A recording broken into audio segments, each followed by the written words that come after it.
Hi everyone, welcome back to my channel. Wow, that was a really shitty start. Hi everyone, welcome back. Hate it. Hi everyone, welcome back to my channel. I hope you guys had a great holiday season. Mine was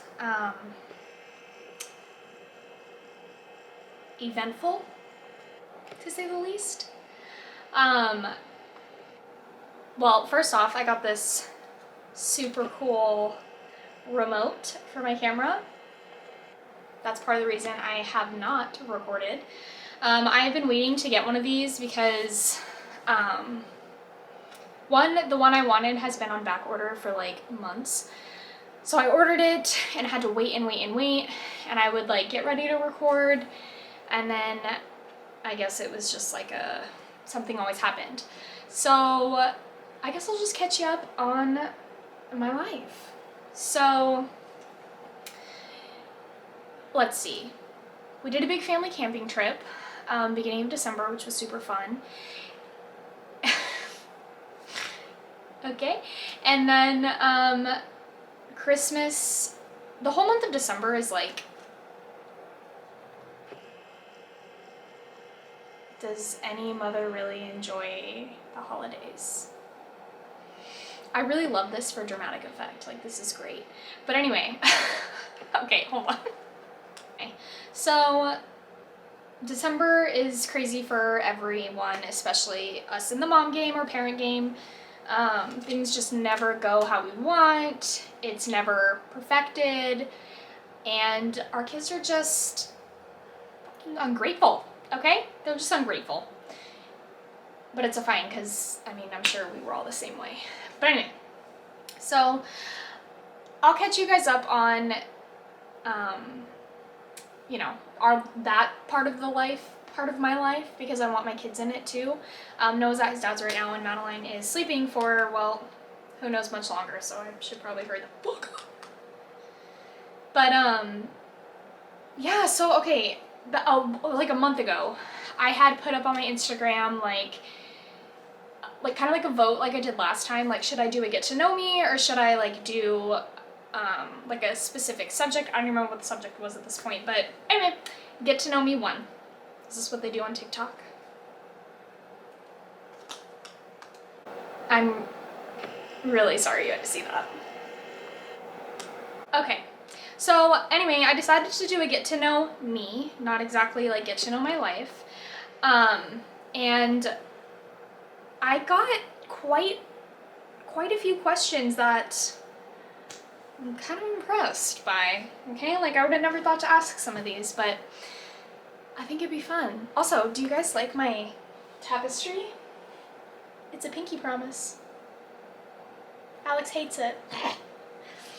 Thinks it's very eccentric, but it's fine because it matches, okay? I need the aesthetic for my room.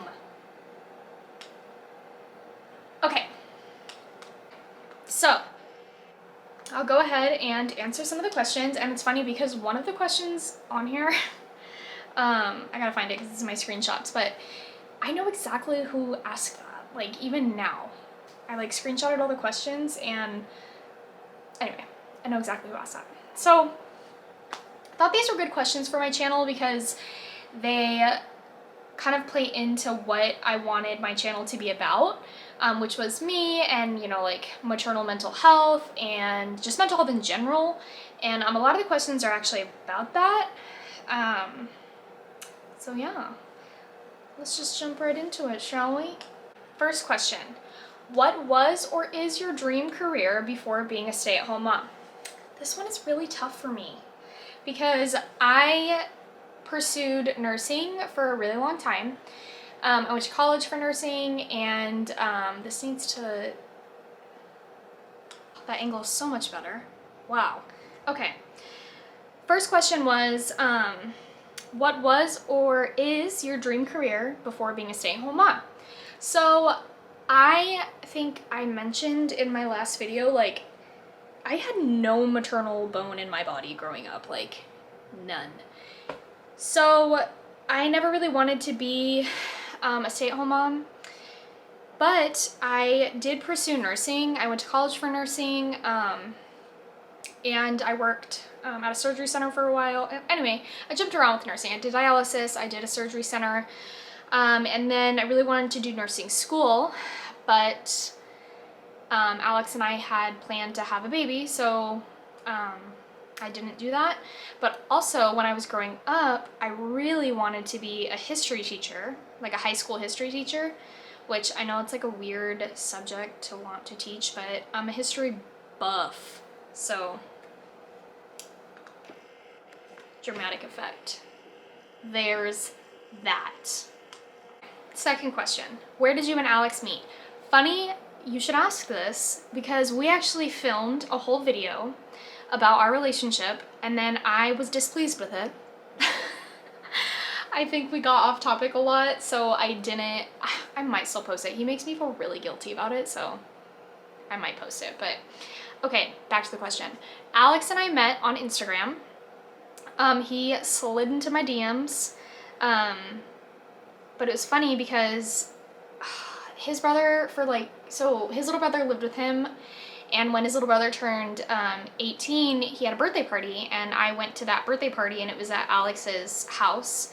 So I was really rude to Alex in his hallway, and he doesn't remember this, but once we met, the dots connected for me, and I was really rude to him in his hallway. But anyway, after that, his brother had posted a picture with him, and I was like, what the? Do you have a brother? Anyway, so I followed him, and he instantly messaged me. So that's how we met, and I know, it's modern day love story. Okay, next question. How do you manage anxiety? I hate this question. You know how I manage it? Medication. Real talk, not only medication. I do go to therapy, but also I learned, I forget what the name of it is. I just talked about it too. It's basically where you mentally step away and you smell something, touch something, hear listen for something, or you count red cars, how many red cars am I gonna find right now, to distract your mind from whatever that little devil on your shoulder is, you know? That helps me. Also, I cry a lot. I yell a lot. But yeah, that's kind of how I manage that, I suppose. But also, I take me time. I don't spend every waking moment with my husband and my kids. That's just not who I am as a person, and that's not the relationship Alex and I wanted together. We really like to have our alone time and be people outside of each other, if that makes sense. And I always made it a point to be Sunny outside of being Noah's mom, if that makes sense. Before Madeline, before Alex, I was wanting to make sure that Sunny was still in there a little bit, just a little bit. So that's how I manage it. I make sure to take time for myself, and not feel guilty about it. I used to feel super guilty anytime I did anything, and I still kind of do, I guess, but I guess I've just learned to kind of talk myself off that ledge before I get there. Does that make sense? Probably. But anyway, so that's what I do. That's how I manage it. It's a loaded question, I feel like. I appreciate the question. And I like to hear other people's responses whenever I see that question asked or hear that question asked, but to be asked it myself, I feel like it's rather loaded. Okay, next question, and this one was rather interesting to me. Transformation from high school Sunny to mom Sunny. Well, partner, high school Sunny was a mom. No, I'm just kidding. So in high school, I was pretty athletic, very, I don't know. I guess this would be a question for my friends. I don't know. To me, I was in sports, very, I was pretty good at school, took my advanced classes, had a plan, whatever. I already explained that. But I guess I was like bubbly, I'd say, but like really kind of awkward. Okay, no, I was definitely more awkward than I was bubbly, but it's hard to say like a transition, because if you're talking like mindset wise, I kind of have the same mindset. Like I'm still very much blunt, honest, and stubborn, but I guess I'm not as passive. Like, oh God, you know, this sounds so cheesy, but I'm gonna say it anyway, okay? Like, I used to let people walk all over me to an extent in high school, you know, and especially because I became a mom in high school, I learned very quickly, like, I'm not the one. But I guess the transition was not much of a transition, but more so of like a growing up. Like I just grew up a little bit. I wasn't like a partier. I wasn't like, I didn't get high all the time. Like I didn't do any of that really. Of course you experiment, but like I was terrified of my grandfather and my dad. So never wanted to like get caught doing any of that. But there are a couple people who could probably tell you a couple stories. Probably like, actually, okay, like one story. There's just one. But that was a transition. I guess the transition was just very mellow. I was just kind of dorky, quirky, braces. Nobody did their eyebrows then, so I had really shitty eyebrows. There's a little bit of a glow up, I think. Just a little bit. Next question. What is something surprising you've learned about yourself? You know, I didn't think about the answers to these questions before I decided to start filming. I'm kind of kicking myself for that now. But something surprising I've learned about myself, I guess like my resilience. Like I am very adaptable. Like I can pretty much adapt to any environment I'm set in. I am pretty resilient. I let a lot of things just like slide off my shoulder. But also I think like I'm surprised at how loud my voice has become. Like how much I have just like let go of the fear of being judged or being heavily criticized. I just don't care anymore. I mean, what else is there to say outside of that? But I've also learned that I think I'm a lot more capable of being loved in a way that I want to love, and I think that has power in itself.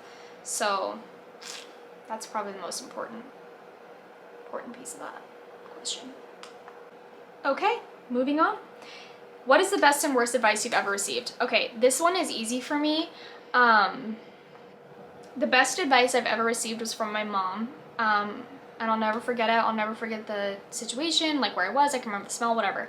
I was like heartbroken. And she had said to me that she thought of this in like her times of heartache. She had told me, if my worst day without you is better than my best day with you, then it's time for you to leave. And that has always resonated with me because it is so true. And as I think like everyone can attest to this, like as women, once we check out, it is like, bye, you can do whatever you want, but like I'm already gone. I'm already gone. So that really resonated with me. I think the worst advice I've ever received was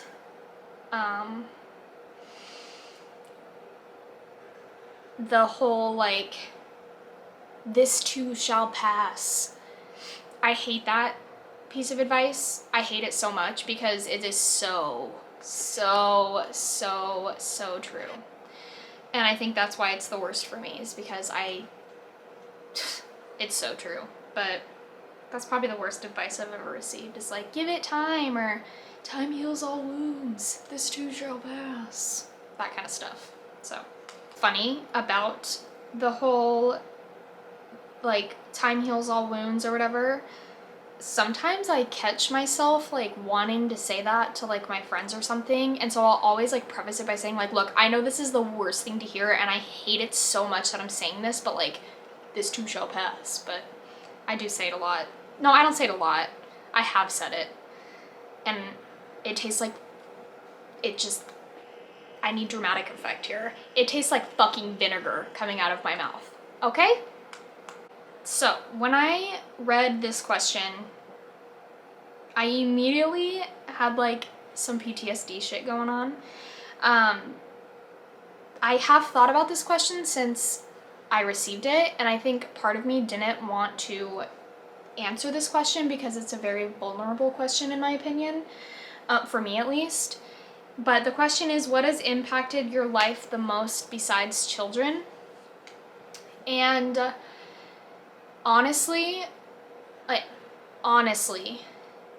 my dad's deployment when I was in 8th grade affected the rest of my life. Like, totally impacted it and affected it, and, like, I, like, that moment, like, that time of my life just defined the rest of it.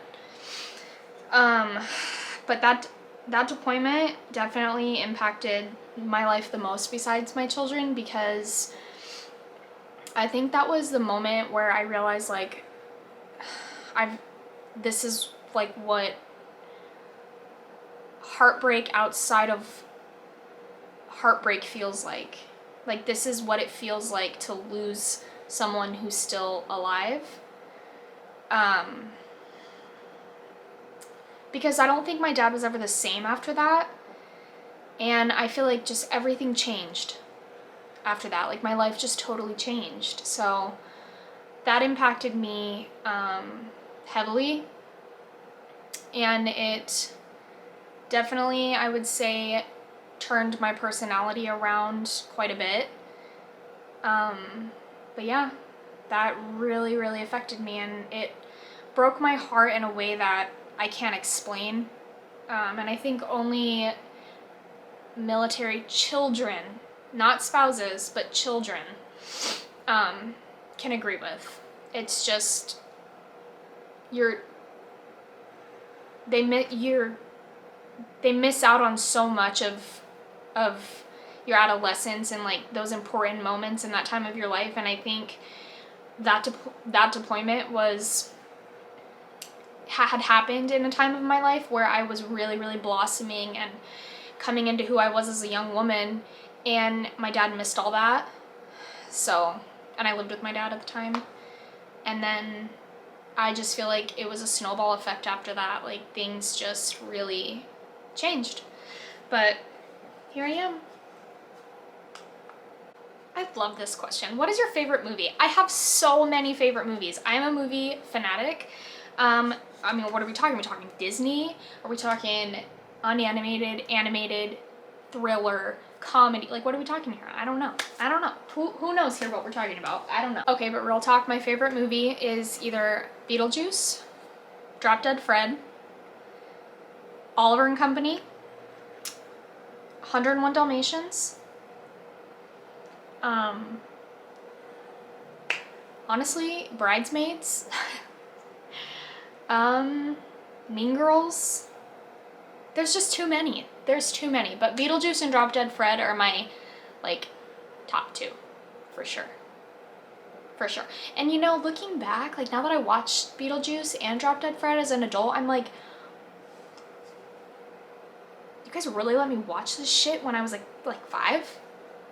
I mean, and Hocus Pocus, like, I feel like all those movies. But, like, Drop Dead Fred, it's basically about a schizophrenic who has, like, an imaginary friend. She has to take these pills. She wants to stop taking the pills. It's just crazy. And, like, Beetlejuice, I mean, he's a fucking pervert. But it's great. I live for this shit. I love it. I love those movies. They're great. Those are my favorite movies.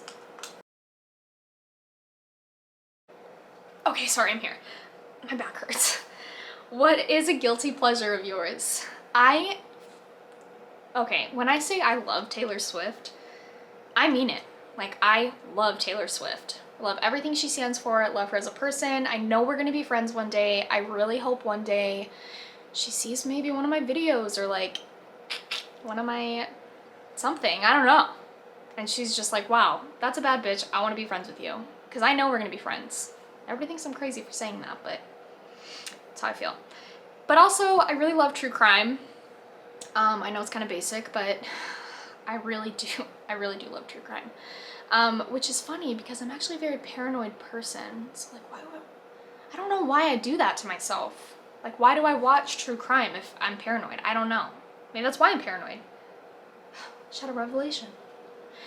But I love true crime, and also, while we're on the true crime subject, this was not planned by any means, it just popped up in my head. My two friends, Allie and Amy, just started a true crime podcast, and it's called Make It Make Sense. I'll put it, what do they say down below? Make It Make Sense. And it's actually pretty cute, and I love them, and you should listen to it. But anyway, if you like true crime. If you don't, you should still listen to it. Next question is, how would you describe your personality? I guess a little outspoken. Maybe, definitely, I think I'm compassionate. I think I have a lot of compassion and empathy. Very empathetic, actually. A little too empathetic sometimes, I feel like, but yeah, I don't know. I feel like these questions are always like weird to answer, but I would say the most like outspoken. So I think when a lot of people actually, I've been told when people become my friends after, knowing me, they're like, wow, I really thought you didn't like me at first. And honestly, I tell them, and I know it sounds so dumb because everybody says it, but it's just my face. Okay, I just kind of have a bitchy face, and I've always had it, born with it obviously, can't tear it off, can't switch it, so I think I'm a little outspoken, but yeah, I think that's how I describe my personality. But once you get to know me, I think I'm pretty cool. I think I'm cool. Oh, this is a good one. What made you able to talk about / speak up about mental health? I'm gonna tell you why. Right here, right now. Because nobody talks about it, and everyone makes you feel like there's something wrong with you, like you're a problem, and like, oh, Sunny is reserved today. What's wrong with her? Nothing's wrong with me. Okay, I'm not a problem. So nobody talks about it, and when you do talk about it, people make you feel crazy. So I'm here because I have felt crazy, and I have been told that I'm crazy. And I know how it feels to feel different and to feel empty and to feel busy and loud. And I'm here to tell you, you are not crazy. And it needs to be talked about more. And I'm a huge advocate for it. And I think if more people understood mental health and if more people talked about it, more people would understand that everybody has something. Nobody's perfect. We're not wired the same. And what doesn't upset you might be huge to me. And I think no one takes other people's feelings into consideration. And the empathy has been lost, especially right now during this forking pandemic. I think it is so important to speak about it right now because everybody is struggling and some are just more vocal about it. And I'm one of them. Like, I struggle every day. Every day is a struggle for me. But I am brave enough, and everyone's brave enough, deep down, to do something about it. So I like being that outlet for people. And I have been, and I'm lucky that, a few people have come to me and have said, like, look, I know you said, like, you're there if we need someone to talk to, like, can I talk to you really quick? And I think that means a lot to me because I like to help, and I think there's a lot that goes unsaid with everyone and nobody feels comfortable enough saying anything. So if I have to look like the idiot, and I'm fine with it, here I am. Okay, I feel like your personality doesn't match your appearance. Have you always been misunderstood in a good way? Actually, yeah. I mean, I just said that. I've always felt a little outspoken, and I've definitely always been misunderstood. You know, I think for a long time, when you are smaller, woman, you know, girly, people expect you to not stick up for yourself, and I've always been a stickler about sticking up for yourself. So I'll pop off on anyone. I am not scared. As a matter of fact, sometimes I'm like, I'll wake up and I'm like, today would be a good day for some confrontation.